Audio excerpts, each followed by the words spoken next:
everybody, I'm Dr. Angel Storm. I'm the founder of Ashes to Beauty Ministries, and today my video is talking to you about knowing the difference between a narcissist and somebody who's just a jerk, or somebody who has not a lot of self-awareness. And so there's 5 key things that you can pay attention to know the difference between somebody who is just a jerk, somebody who doesn't care about other people, and a true narcissist. Okay, so the first one is a lack of empathy for other people and a lack of willingness to change. Both a narcissist and somebody who's just self-involved or who isn't very self-aware is going to exhibit these things. However, a true narcissist will exhibit night and day differences. Once the honeymoon phase is over, once the love bombing stage is over, you're going to notice a stark contrast in their behaviors, in the way that they treat you, in how they respond to your needs, both physically, emotionally, mentally. All of those things are not going to be responded to by a narcissist. You're going to notice a chilling effect to them. You're going to see just a lack of I don't care in their eyes. And you're going to know the difference, because somebody who is self-involved or who has a low self-awareness, they're going to be able to hear your point of view and sit and listen to how you feel. They might not be able to make the changes that are necessary because they're just not there in their development, in their process yet. However, they are going to be able to sit and listen to you. They're going to be able to see your point of view, whereas a narcissist is definitely not going to do this. And in fact, you're going to see the exact opposite happening when you try to address these things with a narcissist. Sign number 2 is to know the entry point of the wound that caused them to be the way that they are. So with people who are emotionally unavailable, or people who are just jerks or have a low self-awareness factor going on, they have usually been hurt by a romantic relationship, and that's really the wound that caused them to kind of put up all of these walls and to just be self-absorbed and think about themselves. Whereas a narcissist usually was wounded somewhere in childhood. This is not a clinical diagnoses that therapists and other professionals can use in order to diagnose a narcissist, and there's a lot of controversy or debate about whether or not this should be factored into the signs and symptoms of somebody who has narcissistic personality disorder. However, this is something that they have seen is a pattern of behavior where the narcissist was injured somehow in their childhood development. Furthermore, narcissism, as you know, is a spectrum, and so there's many different points that you could fall upon on that line. And somebody who's exhibiting antisocial traits, they aren't going to be able to benefit from talk therapies because they're not going to want to admit that they ever had a wound in the first place.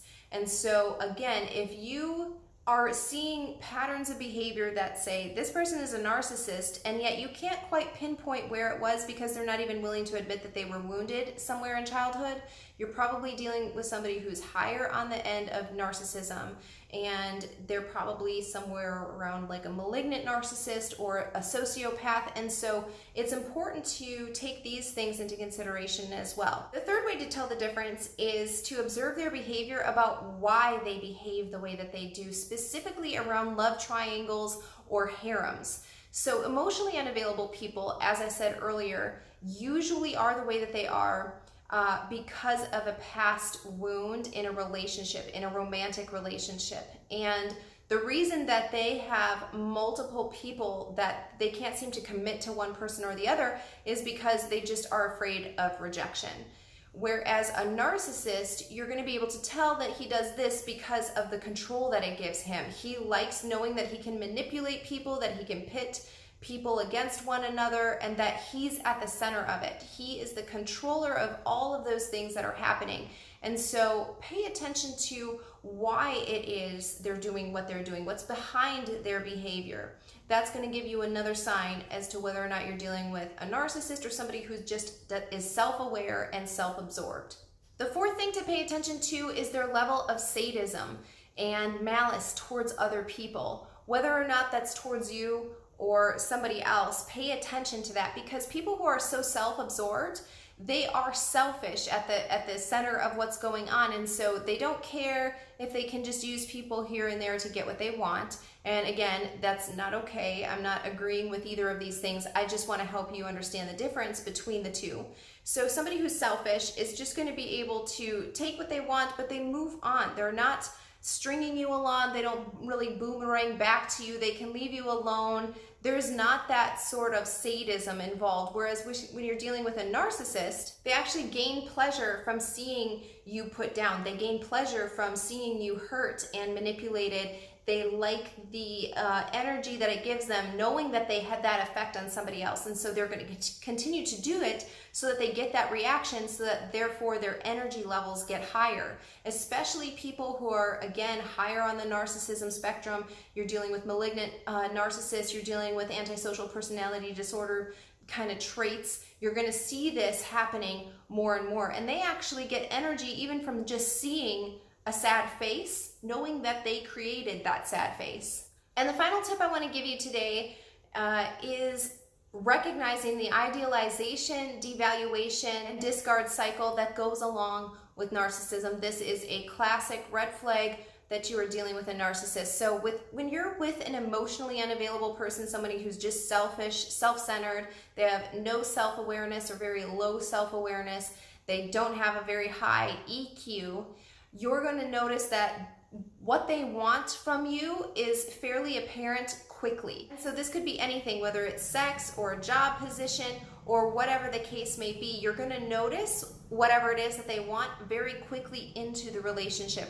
Whereas a narcissist is very intentional about what he is doing. So the love bombing phase is strategic for each of his victims.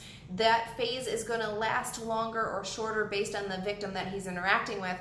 Then you're going to quickly have that followed by a devaluation phase, which is you're going to see the exact opposite happening. Name calling, verbal assaults, physical assaults, gaslighting, you name it, the narcissist is going to use his tricks during this phase of the cycle. The final stage for a narcissist is the discard phase, where he will completely stop talking to you, stop hanging out with you. He just completely leaves your life. Sometimes what they do is they'll do that for a couple of days. They'll check back in with you through text message or whatever in a few days just to see if you're still hooked on the cycle, because they know that this cycle is going to lead to the cycle continuing and continuing, which is going to obviously give them more energy, more supply.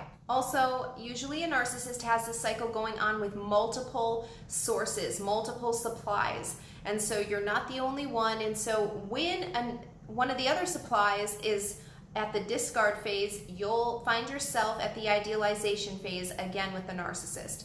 So again, my name is Dr. Angel Storm. I'm the founder of Ashes to Beauty Ministries. I hope this video has blessed you, that you learned something from it. And if you haven't already, be sure to subscribe to my channel below.